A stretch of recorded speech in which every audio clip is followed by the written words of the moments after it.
Dan Lewis is coming on to the show today out of the Chicago area. This man has done an incredible job of bringing people's uniqueness, daring people to be bold and more vivid in their personal brands. And he's doing it through photography. It's really unique what he's able to do with a camera, and his unique style and pitch, I think, is bringing the most out of people, business owners, and entrepreneurs all over the place. So really excited to get Dan's perspective and story. Enjoy this morning show, folks. It's going to be a banger. Enjoy.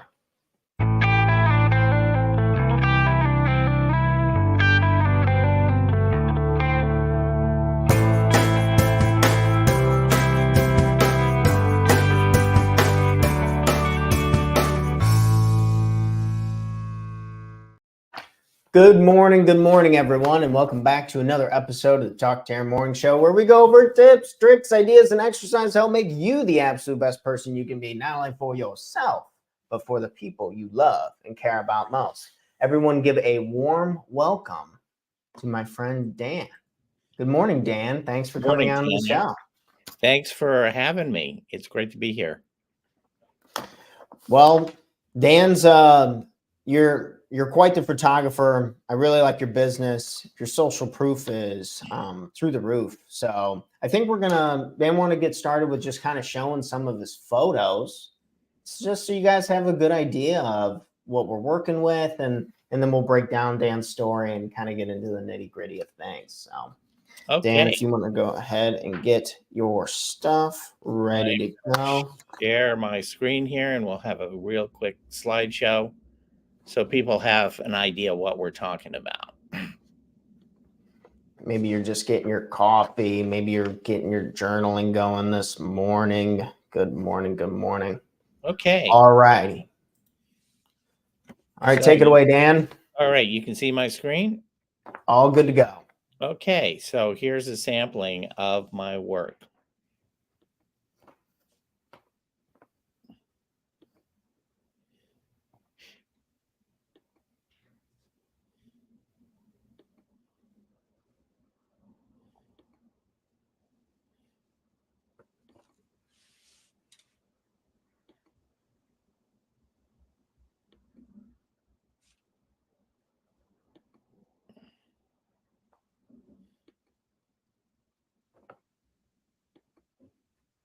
For those just listening, we're doing a slideshow, getting a good view of a lot of Dan's works, clients, a range of like smile. It seems like every photo has so much personality. Oh, that pool one's really cool.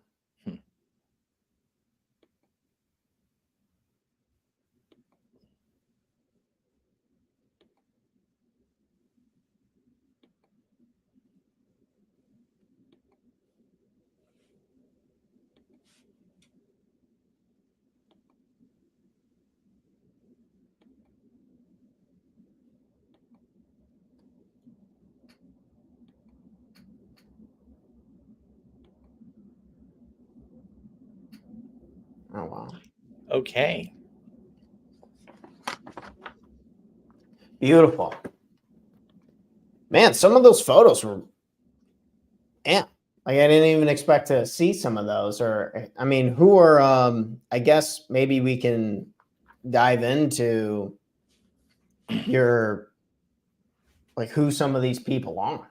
Like maybe like the demographic, or like it seemed like they were all over the place. Everyone from people swimming in pools to playing guitars to just looking extremely professional, really wide range of people. But the message seemed to be the same. As it did a really good job of showing who they were. Thanks. Well, let me say who I work with. I work with people like personal life and business coaches, consultants, authors. I have some musician clients, and people who I call transformational leaders. And what they have in common is the person is the brand of their business. Um, I know I've done a few corporate head photographs, but mostly, you're a coach, you're a consultant, you're the brand, you're the face of your business. Um, I love working with transformational businesses like coaches who, what you require of them or what you're looking to get out of the professional relationship is some kind of fundamental change. Um, that's the background that I come from and what I love to support.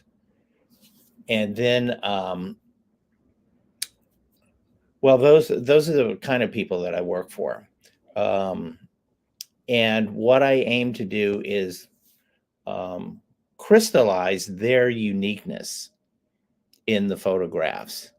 And so I have a process that we'll talk about for drawing out what is absolutely unique about this person and how do we express that in a photograph and use all the photographic tools.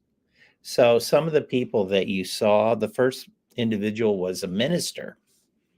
Um, I've got several life coaches, um, couple of musicians, um, a few corporate people, but mostly not, and business consultants. The person at the pool is a yoga teacher who also does triathlons. Um, and so what I try to convey is the uniqueness and the specialness and the edge of that individual. This, and that's what's so cool. Like, it's, you get this like full variety, spice of life, seeing different people, engaging with all different types of like backgrounds and journeys, but your process has really been nailed down for these individuals to bring out like what they truly represent. And it seems like you're nailing that with them knowing their personal brand, or them already having their brand, but your process brings that out of them. Well, a lot of what I do is helping people define their brand, especially like with a life coach. They show up in a particular way with their client. Um, their personality, their values, their background, their training, all of it comes together in an absolutely unique relationship. And what I try to do using some coaching tools is to draw out and name how they show up. And then we translate that into photographs. So Okay. a lot of times there's not some pre-existing brand. And when I use the brand, all I mean by that is how you show up in service of your clients. People hear the word brand and they, oh, a logo or colors or the fonts on their website or whatnot. Well, those are expressions of one's brand, but your brand is who are you? What do you have to offer? How do you show up? Who are you? What do you have to offer? How do you want to show up? Interesting. Mm-hmm. Well, Dan, would you like to, maybe you could take me through the process as an example, or do you think it'd be helpful if we knocked out kind of your process at the beginning that you were talking about that you wanted to show, or would you want to dive into some of my other stuff first? Why don't we dive into the questions that you had prepared first? So you're in photography, and you've had a unique way of going about it. Would you mind kind of sharing your journey on like how you kind of got there today? Have you always been a photographer? I have not always been a photographer. It's been an interesting transition. When I, growing up in my early adult years, I was very verbal. And, that's kind of where my intelligence lay, was with using words and using them well, and concepts and whatnot. And it wasn't until about 25 years ago that I decided I want to learn photography. I dated somebody who had taken a course in photography and carried a camera around. I thought that was cool, and I'd seen some photographs that I liked, and I just decided I want to learn to do that. So I bought an SLR. This is back in the days of film. And I went to New Orleans for a week, and I shot hundreds and hundreds of really awful photos. Wandering around the streets and whatever caught my eye, I'd photograph it. I'd go to the 1 hour photo, get it processed, go through the photos, throw most of them away. And then in the evening, I'd read books on photography and composition and light and things like that. And 99% of it's just awful. But I walked away with a half dozen decent pictures, and one that really captured something that was hard to put my finger on. But I knew that this picture of an empty balcony with beads hanging off of it and weird shadows on the wall is like, wow, there's something there that gives me a feeling. And that was motivation to keep going. And so I took classes, and for a long time I shot landscapes and old buildings and things like that. And kind of in parallel, I got involved in the coaching world and was dealing more and more with people, understanding myself better, loving myself better, understanding and loving other people better, and working with them. And I started to get interested in working with people and photographing people. And those two things, the coaching and the photography, for several years just felt like they were converging. And I didn't know what that would look like. A coach who photographs, or a photographer who coaches, and it was about 3 years ago, I went to a business conference and got some laser coaching from one of their entrepreneurial coaches. And she suggested personal brand photography. And my immediate reaction was, no, no, no, no, no, I'm not going to do that. Headshots are boring. I don't want to do that. I want to do something creative. But on the flight home, I just got this avalanche of thoughts of, yeah, headshots that I've seen are boring, but they don't have to be. I could reinvent something that I'm happy with, that really is bolder, that is more creative. And in the process, serve the community that I'm invested in, which is the coaching community. And so on the flight home, it started to come together, and I've evolved that over the last 3 years. That's awesome. This willingness to give it a go and to give it a try. You bought the camera, you go down to New Orleans, you talked about old buildings, and that it seems like just giving that initial go. I'm curious. I wanted to ask this first, though. Most people have like a pain or a certain reason. What got you into coaching? And because it clearly changed the direction of your life, like completely. What was going on? Oh my God. Yeah, absolutely. Absolutely.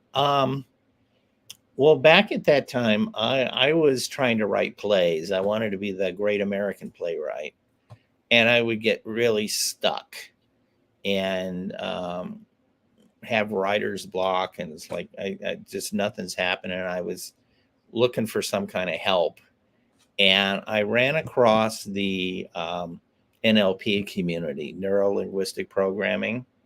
You may or may not have heard of it, which was a way with working with your mind.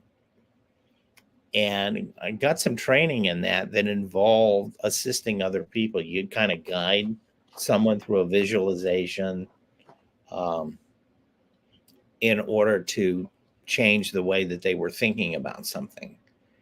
And discovered I had kind of a knack for it. So I got more and more trainings and started working with other people and not just trying to fix my own problems. And since then, I've traversed a number of schools of coaching and approaches to coaching.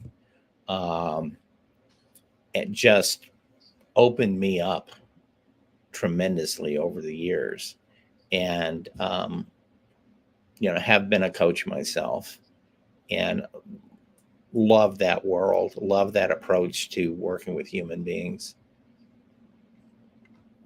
Being, is there like an example or a very quick like journaling prompt or something like that you can kind of talk about NLP? I've only heard it from like Tony Robbins, and I didn't know there was a whole separate thing on like NLP, or I guess really what it is that you're doing.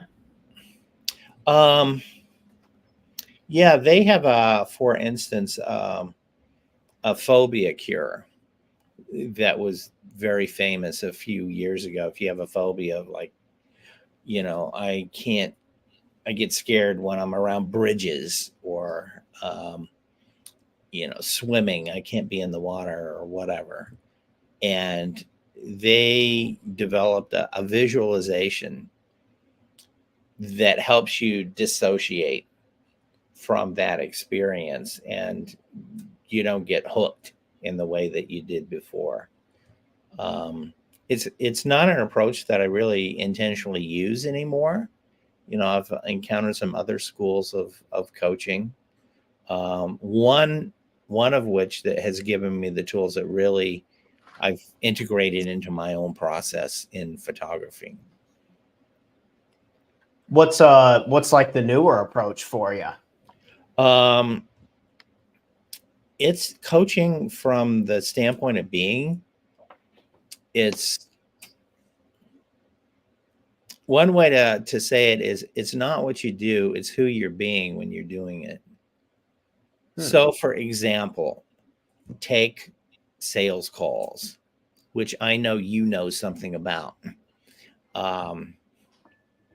So like, oh, I'm not hitting my quotas and it's really hard and I have all of this anxiety and all of that. So, okay, what's the context that you're coming from? Is it like, oh, this is a chore. This is something that I have to do. I have to tick the box. It's a matter of duty. It's a matter of just cranking out and doing as many calls as I can get done. That's a whole kind of context or mindset, you might say, that, yeah, that's going to be hard. It's going to be boring. It's going to be tedious, because of the way that you're thinking about or the being that you're bringing to it. Okay, to shift that, we needed a different starting point, a different context.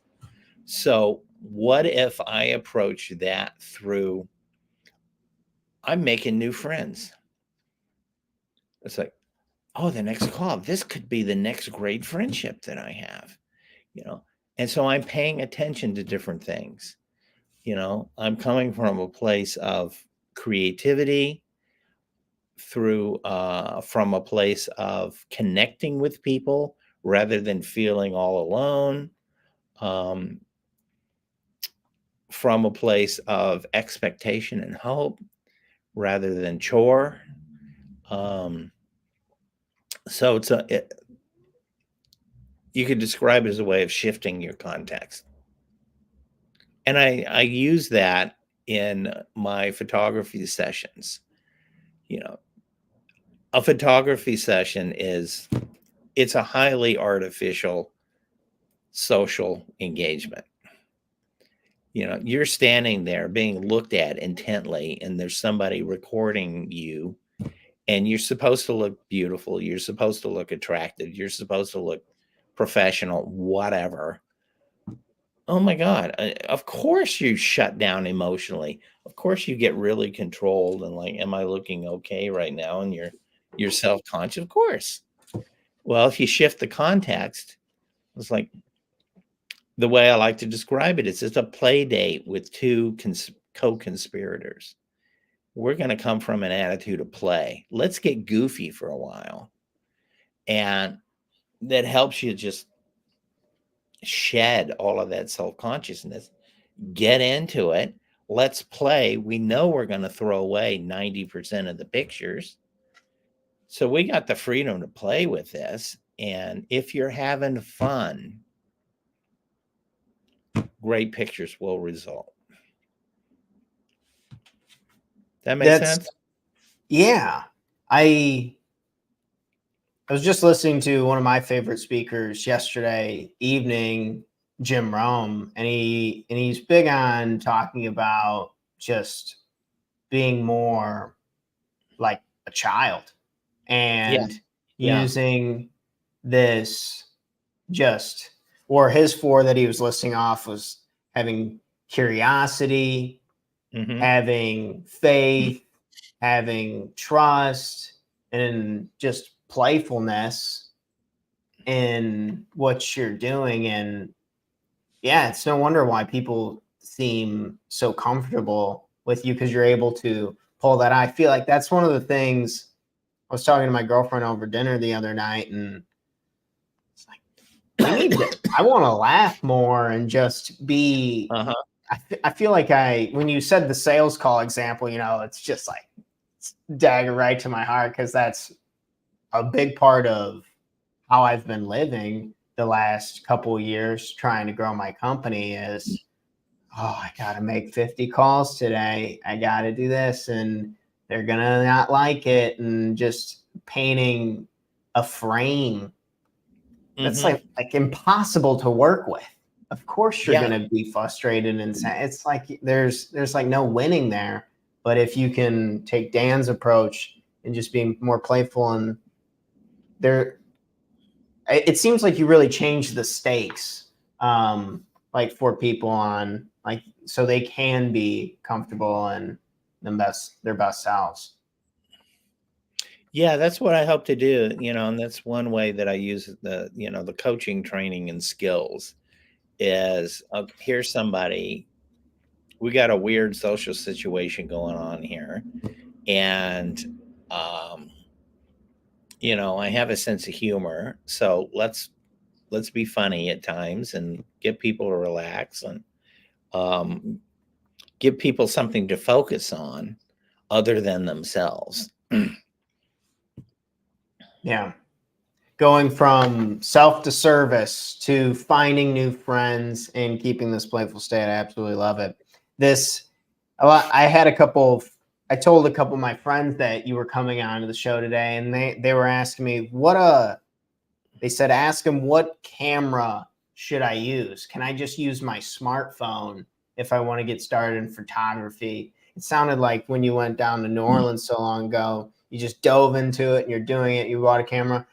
Are phones good enough as like becoming photographers, or kind of as a photographer, how do you kind of like view that?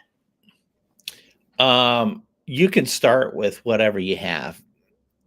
You can start with your phone. In fact, the professional photo that I'm using right now was shot on a smartphone. An amateur photographer, a friend of mine, shot it and it worked. Now, one of the limitations with a smartphone is it's got a very wide angle lens, and that's good for some things.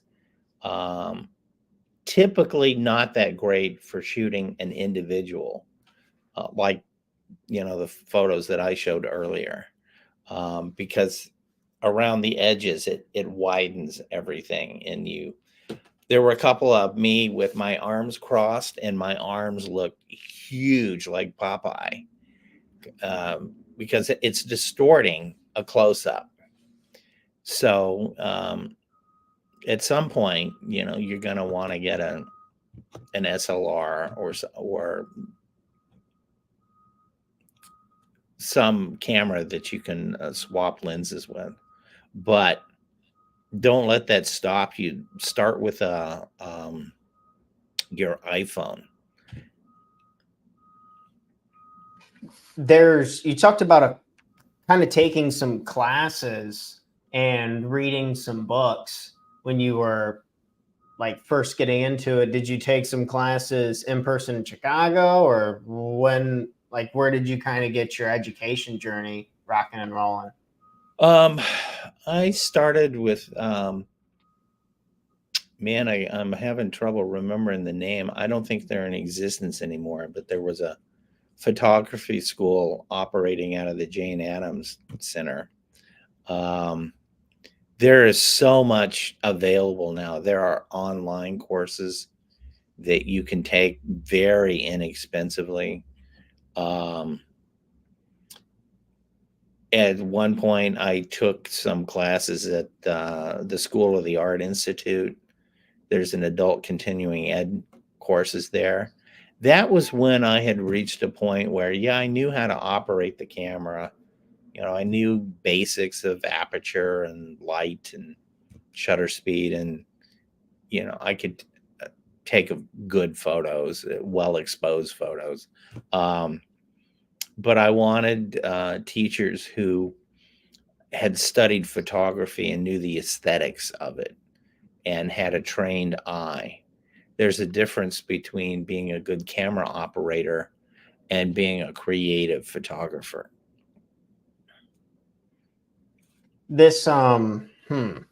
I'm curious, maybe we could pull up would you mind sharing your screen again, and we can look at some of the photos? I wanted to ask a couple questions on some different photos, and then you kind of just explain from the photographer eye what you're looking at, what you like about it, and then maybe what are some, if you remember some of the other shots that you took and what you didn't like about those, just to kind of get inside your mind when looking at photographs. Sure. Okay. All right. Popping it on the screen. All right. I'm going to scroll slowly and you can tell me which ones you wanted to talk about. Let's do that.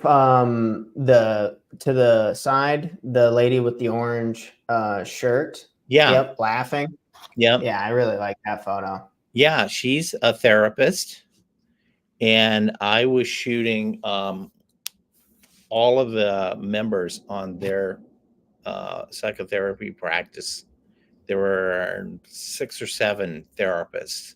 And so we brought everybody together in this one location that had great natural light. And her name is Christian. She's a gas. She's just fun to be around, So I took some pictures of her seated, standing. At one point, she was laughing at something, and I caught this. And it's like, yeah, that's the one that really captures who she is. And I love the colors as well, that she's wearing these very vivid colors. Yeah, the lighting. So you were just you found like a building, or this was their building, or how do you kind of pick your locations? Is it based off the person and then you got an idea? Yeah, this is a peer space rental in an industrial building that had been rehabbed on the inside. This is a little slice of a large room that could be used for a party or a gathering. There was so much space there, and it had this wonderful brick and very big windows for a lot of natural light. Nice. All right, let's keep scrolling.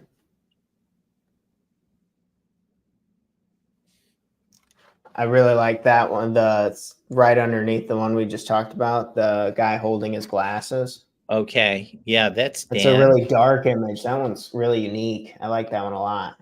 Oh, thank you. Okay. So one of the yeah, comparing the two is really useful. One of the basic distinctions that I make in working with my clients is a spectrum of authority versus approachability. Mm. Now, Christian is a therapist. And when you first present yourself as a therapist, you want to be really approachable and empathetic because her clientele, a lot of people are in distress and they want to feel safe. And that's going to be uppermost in their mind. So we want to, if someone's a therapist, um, we want a highly approachable photo to lead with. Mm-hmm.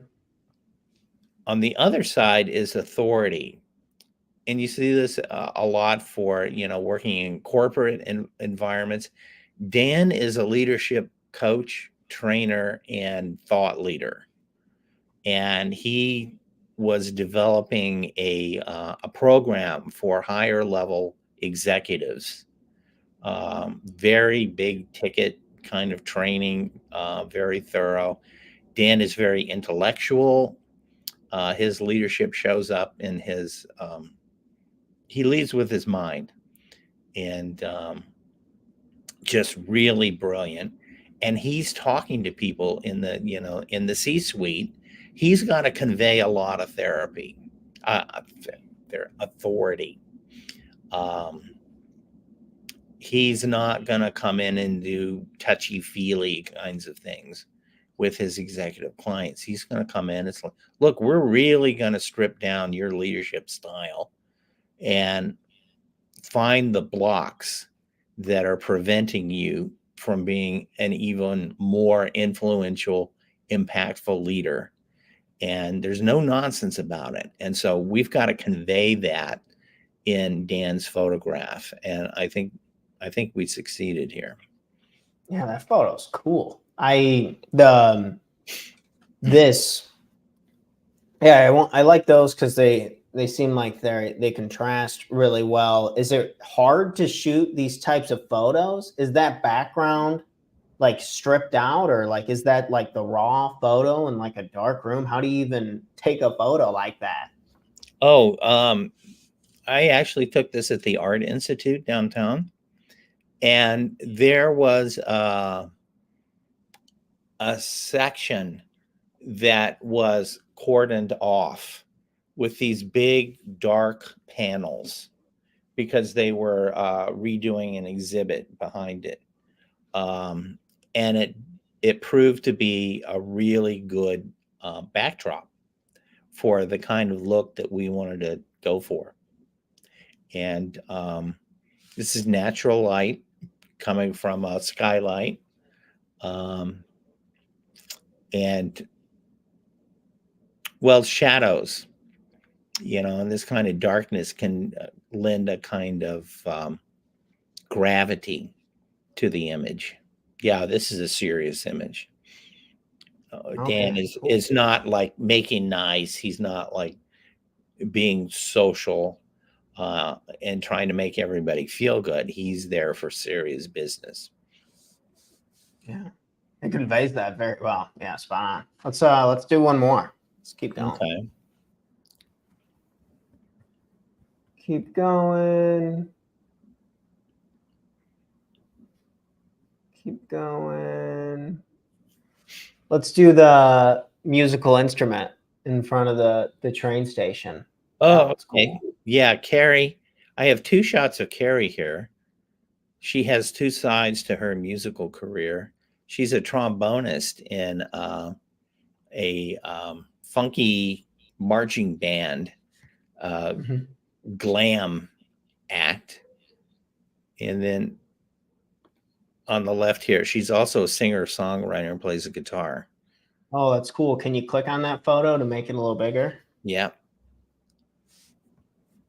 All right. So, and we did 2 photo shoots with her. This one, we wanted to go for more of the interior, you know, songwriter vibe. And she just spontaneously did this with the guitar. I wanted to show a relationship between her and the guitar. And we experimented with all kinds of ways of holding it and whatnot. And then she just spontaneously did this. I said, "Oh my God, that's it." Yeah. The photo is beautiful. Yeah. It's like this stress, but also like love for this tool that allows her to like express herself and stuff like that. Yeah, well, artwork's always photos, artwork and stuff. It's always interesting to me how like the interpretations can really be what to the like whoever's viewing it, right? It can be experience, Hmm. it can be relatable, it can be, deep and a lot of other really cool things. That's awesome. Yeah, I love working with musicians because they're expressive and they know that um, the photograph is not going to be for all time. This is where she's at right now. Um, and here's another one of her. And this is the more the performative side. Uh, she's in this band, and they dress up in glam outfits and play marching band kind of instruments, but with contemporary songs. It's really funky and cool. And I wanted to show her outside with something that indicated Chicago. Well, the L. And what I experimented with here is the line that the trombone makes and the line of the train and had them cross one another. Yeah, beautiful. It's genius. Okay, cool. Well, I appreciate you sharing even more of those and kind of giving an insider's view of the things that you're looking for. And maybe you could shed some light on for us just some patterns of success that you've seen in some of your clients, like the ones who do well and the ones who like are achieving their goals. Are there any like consistent themes that you've been noticing over the years with your clients, patterns of success? Yeah. Um, the people that I work with focus on their uniqueness as opposed to their difference. There's a great book I'll recommend by Jeff Jochum, Jochum, called Uniquing Your Brand. And Hmm. it's real fundamental to it. It changed my thinking. His premise is you'll be successful in your business and in life if you focus on what makes you unique. And that's different from what makes you different. So, real estate agent. Okay, I'm a better real estate agent than the others. Anybody else, I answer my calls quicker. I do more research. I know the market better. Um, those are ways of differentiating, but you're still competing with everybody else. He's the real, or he can position himself based on his uniqueness. This is somebody who uh, they his family has lived in the same neighborhood for years. He knows everybody personally, and his personality is he's a connector. He just can't not be that way. And so if he's presenting himself as, yeah, I'm the connector in the Buena Park neighborhood. There's nobody else who has that. And so what I do, like, especially with coaches and consultants and whatnot, I do an exercise called the essence exercise. And rather than you trying to think up something that's unique about yourself, you solicit reflections from people who know you. And then I compile all of those and draw out the themes and name your essence in 5 words. And that unique combination, that's you, the essence of you. And so we then translate that into photographs and how you position yourself. So focusing on your uniqueness is one way to be successful. Being bold. I have met so many people who are in helping professions, they're coaches, they're healers, and whatnot. And the successful ones own it and claim it. The ones who are not successful oftentimes shrink back. And it's like, well, I have all these self-doubts. Like, am I good enough? Am I smart enough? Whatnot. It's like, the ones who are successful, it's not like some intrinsic, they're smarter than anybody else. It's like they are committed to getting better and serving who they were meant to serve. Another way to say that is people who are successful, they lean into their edge. They don't try to be everything to everybody. They know what they're committed to, and they're not afraid to say it up front. Like, for me, I hate typical headshots. I absolutely hate them. And in my work, I set out to, like, no, we're not going to do a headshot. We're going to do a magazine cover. It's a different standard. It's like, no, we're going to raise the bar on your professional photography so that you look like you stepped out of Vogue or GQ and really show off, your inner essence and what's terrific about you. That's my edge. And then the last thing that I see is consistency. It's just keeping at it, day after day. That's something that, Tanner, that I admire about you, because I get notices, for your broadcast every morning. He is still at it every day. Yes, sir. This being the first ones that you were talking about, I can feel that I'm learning them and I'm trying to grow into them. I feel like I got the consistency absolutely nailed. This is episode 455.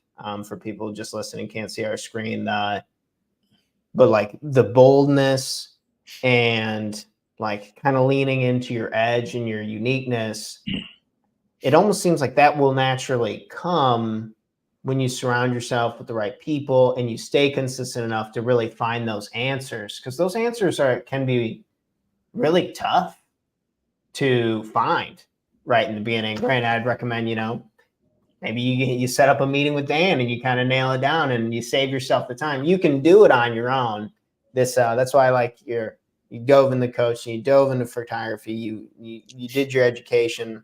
I mean, for those listening, you can do it on your own. I think you can just probably do it a lot faster with people like Dan, or at least that's what I'm picking up out of it.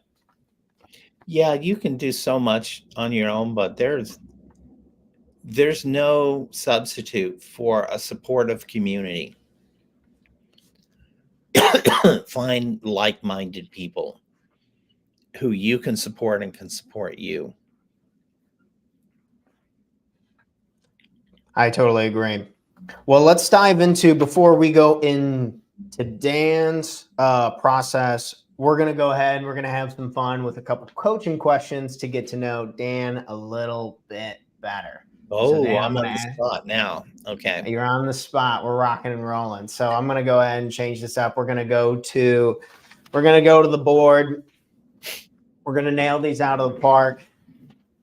And some of them you were alluding to a little bit in the beginning, so I'm excited to ask you. So our first question that we love to ask on this show is, what is one way that you can be kinder to yourself? I can celebrate more. Okay. When I get a win, when I pull off something that I'm successful, it's like, oh man, that photograph just really works, or I found a new way to do something. Or something that happens in a client relationship is like, I had one client that I posted her picture before she was even using it on LinkedIn, and somebody saw it, loved it, and contacted her before she even started using her photo. But I could celebrate more. What's one form of celebration that you would like? Oh, boy.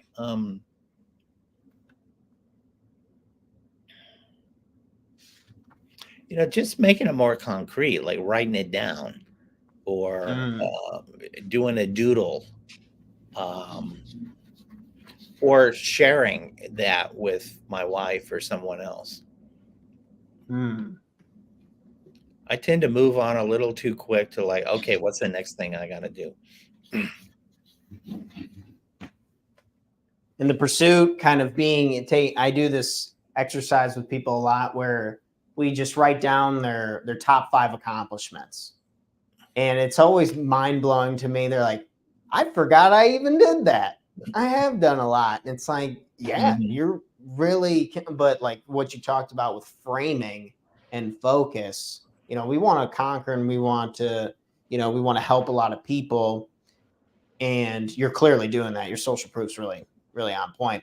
But, we also got to enjoy the journey, right? What else do we actually have? Okay. Next question for you, Dan. What is one thing that you love about yourself?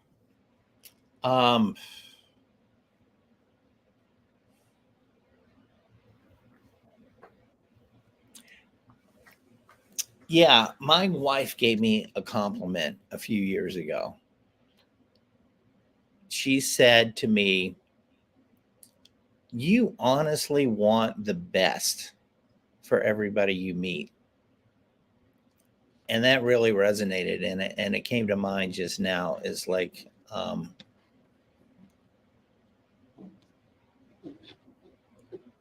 yeah, I want everybody that I meet to be the full expression of themselves. That's beautiful. That's what we're really trying to do. Okay, this question must be perfect for you, lined up. What do you want to celebrate at the end of this year? What do you want to celebrate at the end of this year? At the end of 2024?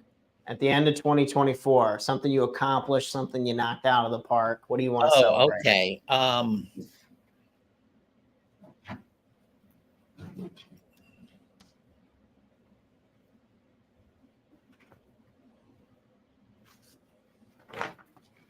Yeah, I haven't defined it yet, but working with the next tier of clients who have the resources to fly me in to where they are. I'm Chicago based. I have had 2 clients fly in specifically to work with me. And so just as a shorthand, I'll call it location shoots. All right. Location. One of the things that I hate, this is part of my edge, I hate those fake backdrops that you see on studio headshots. Mm-hmm. I like a real location that is suggested, um, a real place. It shows up in your images. I mean, the one where the musician is playing in front of the L, Mm-hmm. like it's no brand. Like it. I used to live in Chicago, live farther west now, but yeah, it like brings it all together, or it really takes like her expression out of the photo to the point to where you can feel it. Yeah, you can't even imagine that photo of her against a neutral fake background. Right. It's like, yeah. Well, that's why we pay Dan to do what he does to bring the best out of us. The next question we have for you is, what is your biggest challenge right now? What is your biggest challenge? Consistent flow of clients.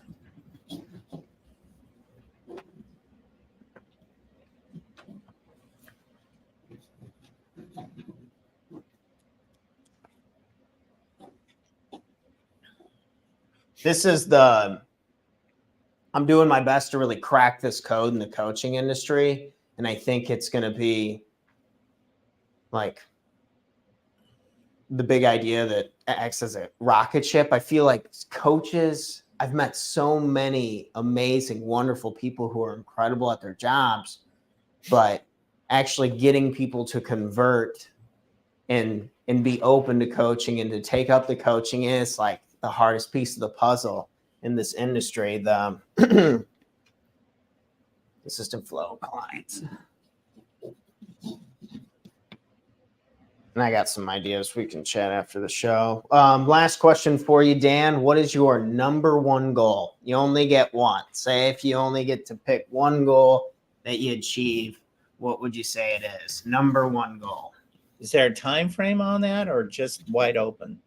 Up to you. What time frame you feeling? Okay. Number one. Oh, there's so many goals.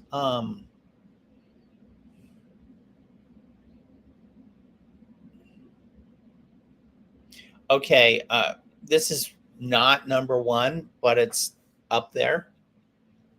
Is to create the kind of work life style that I live in Italy 1 month out of the year. Ooh, that's super cool. Italy is my happy place. I've never been. Highly recommend it.